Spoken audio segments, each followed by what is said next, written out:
Uh, I'm telling you as a friend, I really think you need to support her and show up, even if it's 5 minutes, 5 minutes, 10 minutes. Do everything you can.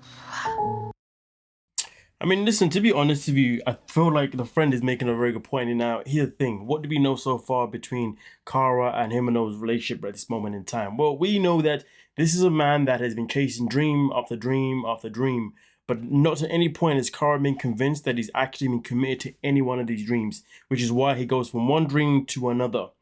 Quits one, and then moves on to a new one, then quits that one, then moves on to another one. Man, the guy even had a job that had benefits for the family, and what did he do? He quit that one to work another job that didn't have the benefits, okay? So he's got a tendency or a chain of events where he's just quitting and following different dreams after dreams, okay? Now, when his most recent dream is to be a pilot, 1 minute he's talking about how it's going to cost $60,000 to be a pilot. Next minute, Kara's mum saying to him, "Why don't you go in the service? So therefore you can do it for free and also get paid for it."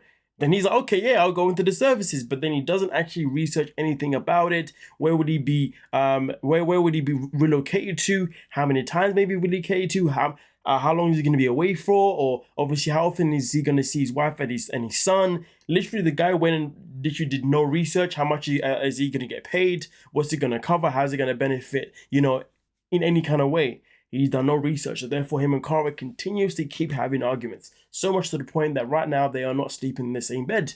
So of course he goes to his friend, he expresses that him and his wife are just not in a good place right now, and so much that it has gone to a point where they are not sleeping in the same bed. And the friend just says to him, "Listen, just give her time, just give her attention, make her believe, And he's not wrong, End of the day, if your wife is saying to you, "Listen, I just find it hard to believe in you because you just don't stick to anything," really and truly, all you got to do now is start showing up, okay? Showing up for her in anything that she's doing, and also making sure that when you're doing something that you want to do, you are following through, and also you're making sure that you're doing all the research possible, so when you bring it to the table, she can look at it and be like, "You know what? My husband actually thought about this dream properly. Not only did he think about it, he also thought about how it impact myself, how it impact our child, and also is this something that's going to benefit us as a whole moving forward."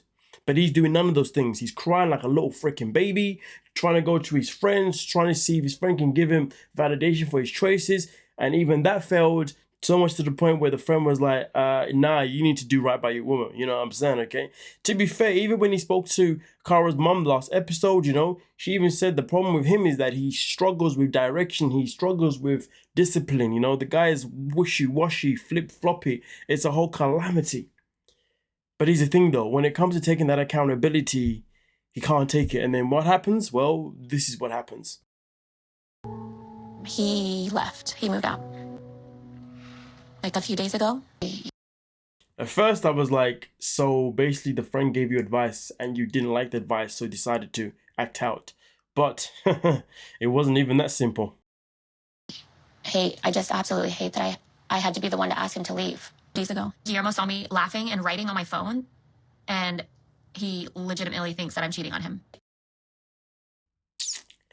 Now, to be honest with you, for somebody to accuse you of cheating, it means that there has to be a series of events of things that has happened, or that person has done to give you that feeling that that person may be doing something that is deemed cheating. Now, we didn't hear anything about him being paranoid or him thinking that maybe she was doing some sneaky stuff.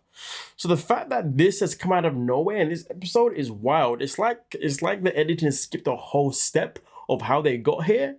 But the bottom line is they got here. And the matter of the fact is she's saying that he believes that she cheated purely because she was on her phone giggling. And, well, when he asked her, "Who is it?" she said, asked me who I was writing. I told him it's none of his business. And so now he thinks it's a man. No. Okay, the question is, though, what I would like to know is, why did she say it's none of your business? Now, that could be for various reasons. It could be one, maybe because she's talking to someone else, or two, their relationship has got to that point where she doesn't even want to share anything with him anymore. So anytime he asks her a question, she's a bit reactive about it in a negative way. Do you see what I'm saying? And that wasn't Twitch. I'm just demonstrating, just so you know, I haven't got a Twitch going on.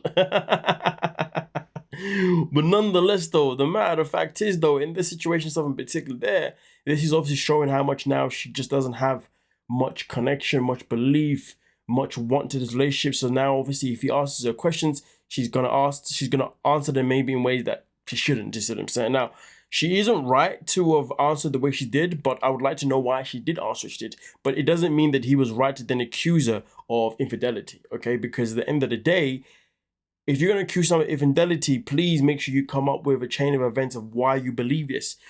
Jeremy, you can't just say out of nowhere. You can say out of nowhere, but you need to bring up why. And that was a problem with this situation. There was no why behind it, like on his side. It was just literally of that moment in time. Zero truth to his accusations, and he made up in his mind and then gets mad at me for it. And I'm like, okay, but you made that up. But I can see what she's saying.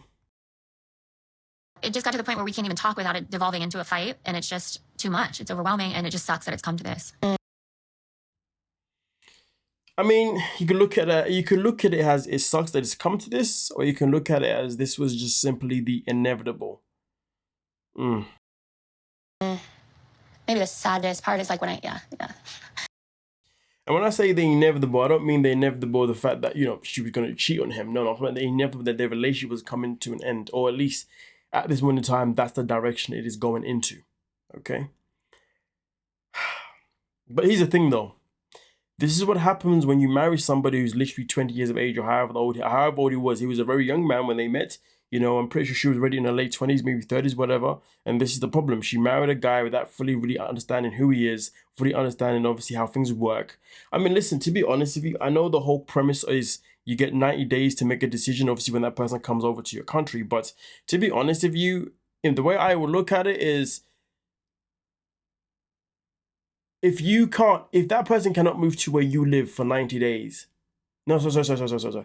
If there's an option for you to move to where they live for a few months and still be able to work, that's probably the better way of going around it. Because to be honest with you, we've got two women now in this season that I can think of who have both ended up marrying two men in their early 20s. And both of them now are recognizing how immature these men are, or how these men are still so far behind with certain things that they would want at the stage of their lives. Because obviously, if you're going to be with a woman who's in her late 20s, 30s, she's going to obviously need or require a man of a certain level of maturity. Do you see what I'm saying? But we got Tiger Lily and we've got Cara. I don't know what they're both thinking, but we're going to get into the whole Tiger Lily and Adnan thing in the following video. Do you see what I'm saying? Okay. But nonetheless, though, the way I look at it is that we need an explanation. As viewers, we need an explanation to why he accused her of cheating. Because you can't tell me it's because of the fact that she was on the phone and she was laughing and she said, it's none of your business. It can't be that simple. We need more to get a full picture and a full assumption. But either way, though, he's acting like a child, and it's her fault for marrying a child, and that's just the grand scheme of it. But nonetheless, though, I'll catch you guys in the next video. Hey, don't forget to like, subscribe, and of course, peace.